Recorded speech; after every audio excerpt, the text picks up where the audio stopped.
and welcome to my weekly live chat here on YouTube.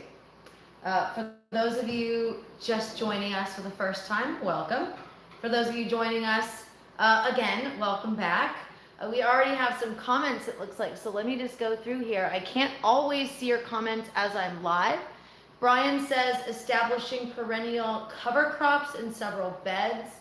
Awesome. You've already got a lot going on in your garden getting started for the next year. So this week during my live chat, I want to talk about what was your favorite for 2022. So it's not just something specific. I want to kind of expand on that as well. Say hi. Let me know what's going on. Happy Thursday, everybody. For those of you new to our live chats, I'm Mary from Mary's Heirloom Seeds, and I go live here every Thursday at 5 p.m. Last week was Thanksgiving, so of course I was not live. If you have any questions during my live chat, please feel free to ask. If for some reason I missed your comment, I don't always see the comments as they scroll through, you can always send me an email. Hey Jolene, thank you for joining me. So my email is mary@marysheirloomseeds.com, so you can always send me an email with your questions. In case you're watching the replay, I don't always see your questions, so you can always, again, send me an email. Hey Cindy, thank you again for joining me. So in the description section of this video, I want to tell you something awesome this week. I have officially updated our comprehensive planting guide. So instead of creating a brand new guide, hey Brenda, and a new link, and then you've got to find the new link. Hey Monica and TJ, we got a lot of new people here today. In the description section is the comprehensive planting guide. It's the same link that I have shared every video, but I've updated it. So there's a lot of new tutorials and videos that I've created in the last year that weren't in the previous comprehensive planting guide. And I always refer to that because customers are constantly asking questions that can be found there. So it's the easiest way to direct you to tons of awesome information that's taken me a lot of time to gather.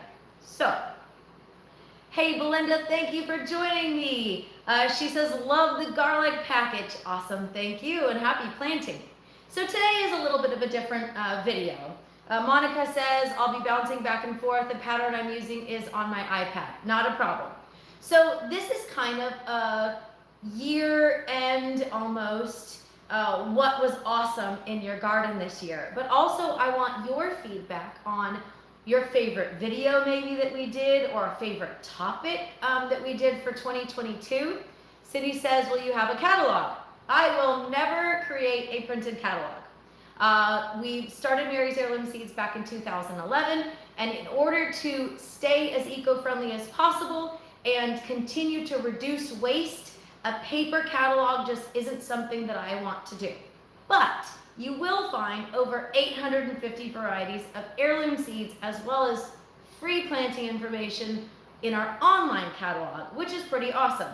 A lot of people, hey Garden State Gardener, welcome.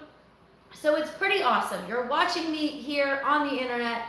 You can always place an order on the internet 24/7, so you don't even have to get out of your jammies to order heirloom seeds. And if you do have trouble ordering online, you can always give me a call, or you can send me an email. So if you've purchased from Mary's Heirloom Seeds, our phone number is also on the seed pack. So tell me, what was your favorite heirloom variety that you grew in your garden? Hey Tom, thanks for joining me. A lot of friendly faces we see here. I'm gonna have a sip of my coffee. Cindy says you are the best. Thank you. I do try to be as helpful as possible. So, and that has been my goal at Mary's Heirloom Seeds, is to help you grow an awesome garden. So while you are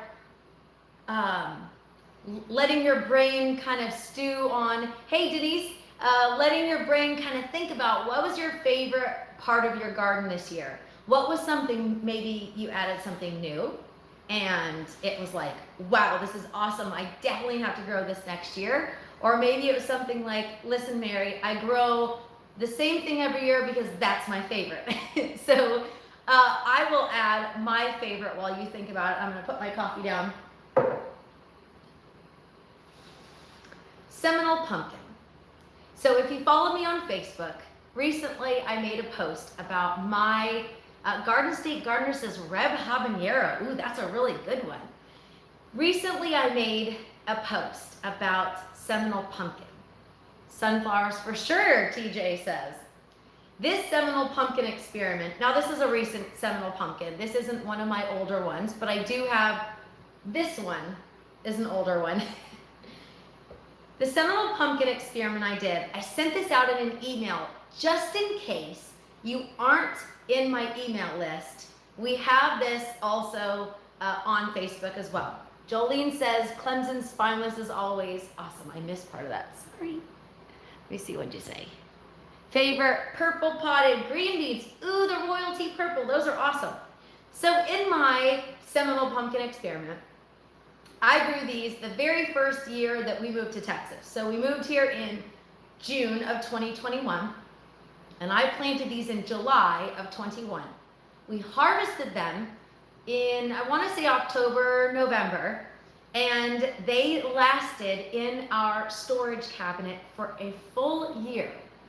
I actually chopped it up, saved the seeds, and baked the flesh just before Thanksgiving. This is hands down the longest storing pumpkin of everything that I tried. So I wanted to share that with you today, as my personal favorite for 2022 was actually from 2021. But we were able to store this. I used zero extra fancy storage. I literally took a kitchen cabinet in my kitchen, obviously kitchen cabinet, that wasn't close to a heat source. So specifically not a cabinet that's right next to the oven. So it stayed cool, it stayed dry, it was in the dark.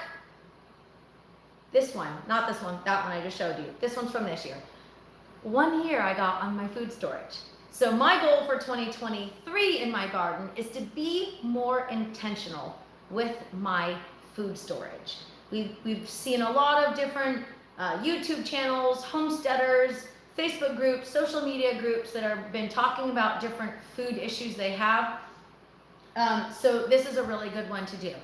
Jolene, hang on, let me answer some of these questions while I'm here. Mammoth Gray Sunflower, Okra, Crimson Sweet. Cindy says, wow, I was shocked and amazed. I was super excited. Now Jolene says, how do you use that pumpkin? I assume not for pies. Hey, Hog Legs, you're a local. Welcome to our live chat this week. So Jolene, to answer your question, you can absolutely use it for pies. If you don't know the story of the Seminole pumpkin, this can be traced back to the 1500s in Florida. It is a wild variety that has been grown for centuries. And it's no wonder the Native Americans have continued to grow this, because it is so versatile. So you can actually use it as a pumpkin, just like you would for pumpkin pie. The difference is it may not be as sweet as a sugar pie pumpkin. So this is a small sugar pumpkin, and this is a Seminole pumpkin. Now keep in mind, the Seminole pumpkin can get larger. This is on the smaller side, so you will possibly see something larger. But a small sugar pumpkin is typically a much smaller pumpkin for pies. So it does have that sweetness and that powerful flavor because it's a smaller pumpkin.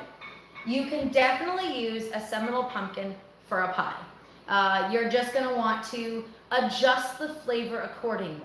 I do find that the Seminole pumpkin isn't as watery as some of the other larger pumpkins. So this big one behind me here is a rouge pumpkin, also called Cinderella pumpkin, and it's a little more watery. It has a higher water content, I found, than something like a Seminole pumpkin.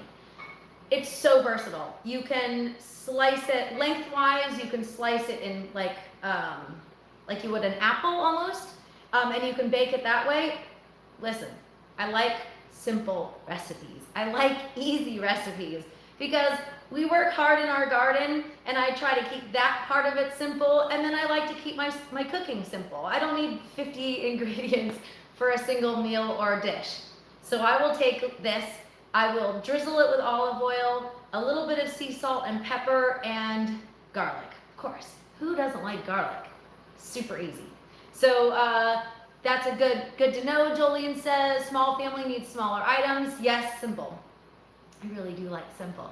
So tonight I just wanted to come and share with you my favorite, but also ask you, what's your favorite? Do you have a favorite you like to grow in the garden for a recipe you make?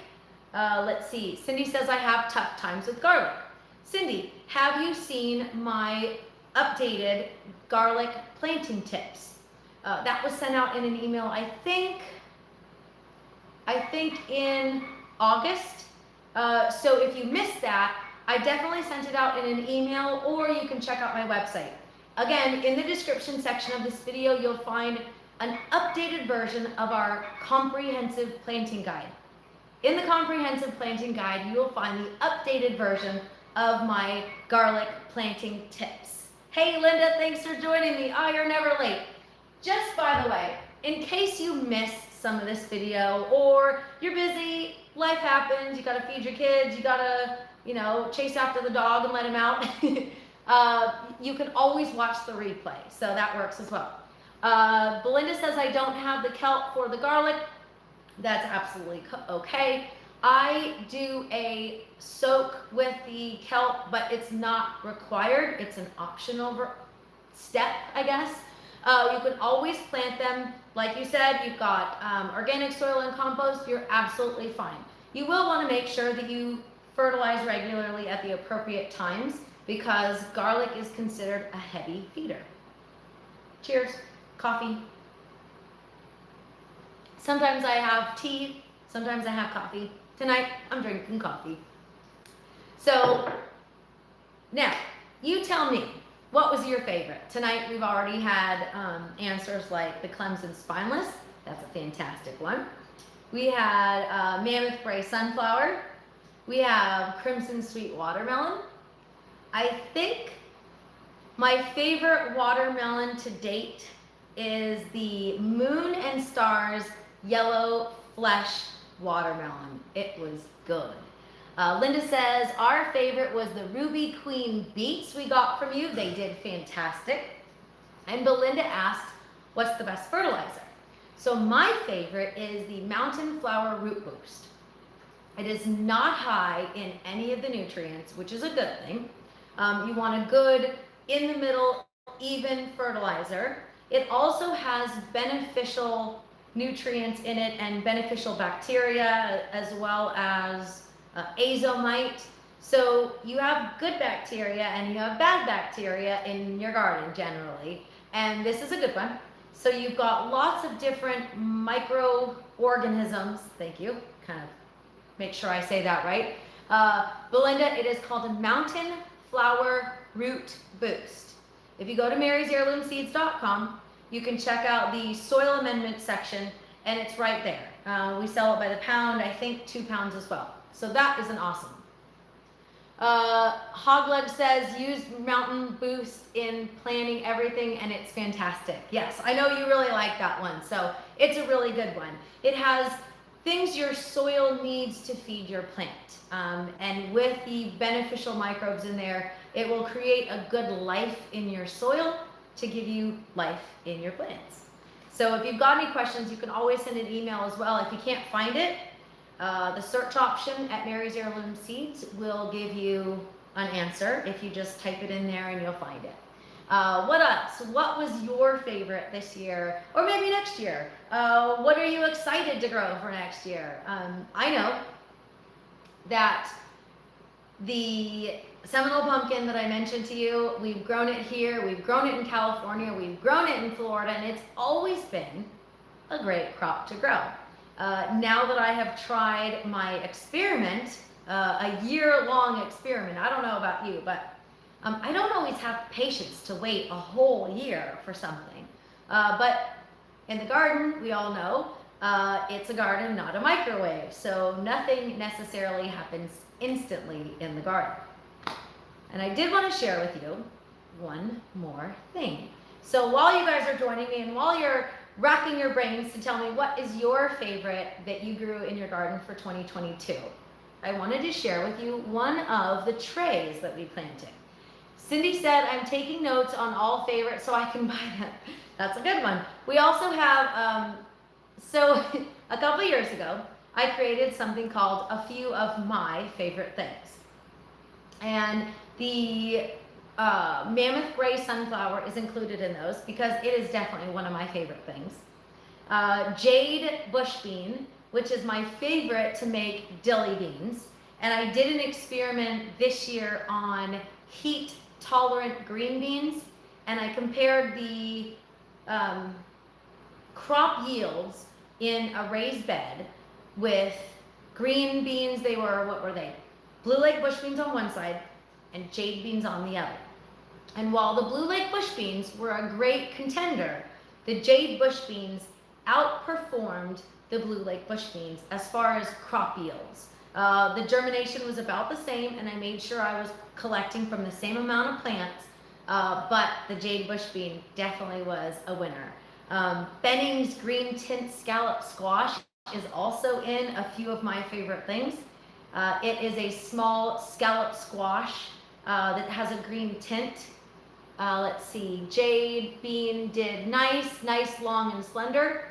I don't necessarily think that the jade bean was crispier, like a crisp green bean. It just had, it produced more. So it was a lot better for me if you're growing in small spaces. You do want to get sometimes the best producer. So jade bush bean definitely outperformed. And maybe that's why it's my favorite to make dilly beans, because I have an abundance of jade beans to make my dilly beans. Let's see, what else was in there? Hubbard Blue Squash. So if you go to marysheirloomseeds.com and you look under the squash, you will see me holding this gigantic squash. It's a winter squash. And it's funny, I posted on social media and a lot of people go, at first I thought you were holding a frozen turkey. It was a 16.5-pound winter squash. And that's on the small side of what some of these blue Hubbard squash can produce. So that's another one of my favorite things. What else did we grow? I'm doing this all from memory here because I don't have any notes. The yellow pear, that's like garden candy. So if you are going out to your garden, you like to snack on some of the things that you're collecting or your garden is producing. I've had some people say, well, not many of them even made it in the house because we ate so many outside. But I will say this, that the yellow pear is so prolific that I was bringing in bowls of it and still eating bowls of it out in the garden. So that's another really good one for you. Beware, if you drop those beautiful garden candies around your garden, you may just end up with a couple volunteer tomato plants from those yellow pear. And I don't know about you, but sometimes those volunteers are the best producers. We end up with an overabundance. Monica says, how can I get a shirt? I want a green one. So we sold the t-shirts as a pre-order a couple months ago, and we did sell out of them. We had a pre-order because I have to order a big order of them at a time. This shirt is made, it's printed at a local shop here a couple minutes from our place by another small business owner, so I do try to make sure that we look around. Brian says looking for a good long day red onion. A good long day red onion. I think I sent you an email, I'm not 100% sure. I think it was Southport Red Globe Onion was what I did a little bit of research on and double check for you. So I will get back to you on that. If you didn't see my email, please either send me another one or check your spam folder. That's oftentimes what happens is if you don't see an email from me, it's probably in your spam folder. Now, 2 weeks ago, I was live and I was sharing with you what I was going to be doing to prepare for some indoor gardening.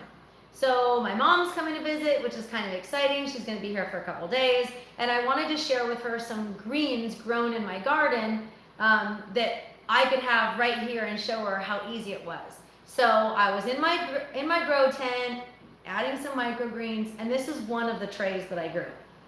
I just was showing you on the last live video that if you have a space, I shared with you the different options for indoor growing.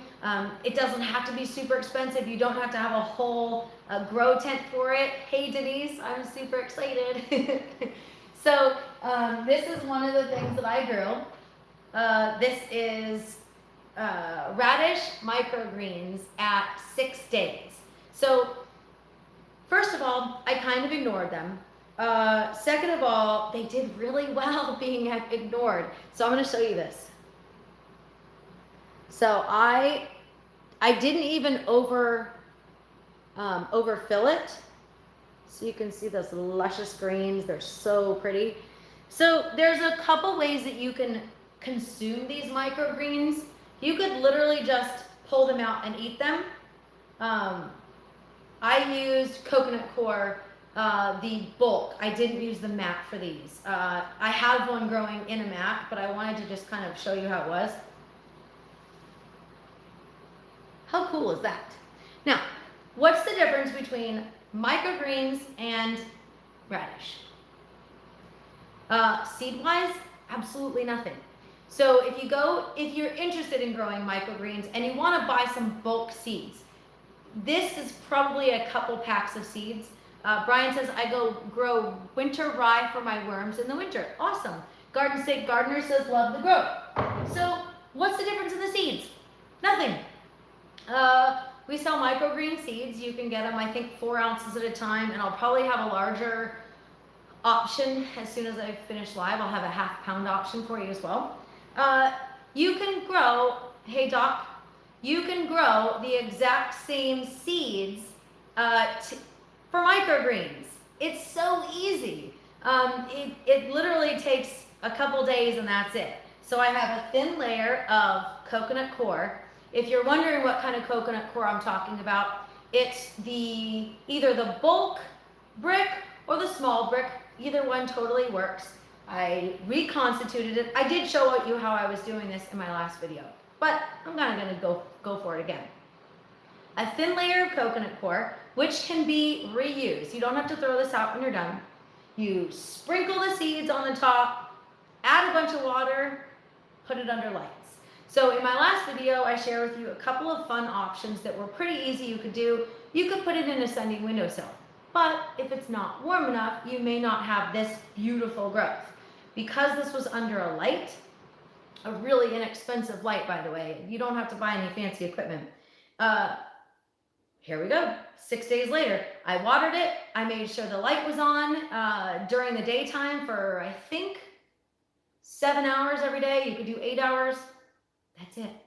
But these same seeds that I grow for microgreens, you can also use to grow out in your garden and grow an actual root. So a microgreen is just simply the green that you're growing, and it's small and it's packed full of nutrients. The only difference is you take this outside and you grow it for 35 days and you have a radish. Pretty simple stuff. All right, so today we were discussing our favorites for 2022. If you have any questions, you can always send an email to mary@marysheirloomseeds.com. I'm always happy to answer your questions. And like I mentioned earlier, if you send me an email and you don't see a response and you're like, dang, Mary said she would answer my question and she didn't, please check your spam folder, because I do try to respond to every single email I get. It can get a little overwhelming every now and then because hundreds, thousands of people go through our Facebook and our website all the time. So I am trying to get through to everybody. Let's see, Brian, sorry, I got stuff I'm answering here. Brian says using leaf mold over peat, coconut, or coir for seed starters. That is awesome. I will be doing a video on leaf mold pretty soon. Belinda says that's cool. What did you say? Sorry. Oh, you said that's so neat. It is neat. So I can just eat this. Ta-da! And it actually tastes like radish. It's a little teeny spicy, not super spicy. You can put it on top of soup, stew. Maybe you like a little pizzazz on your salad, baked potato.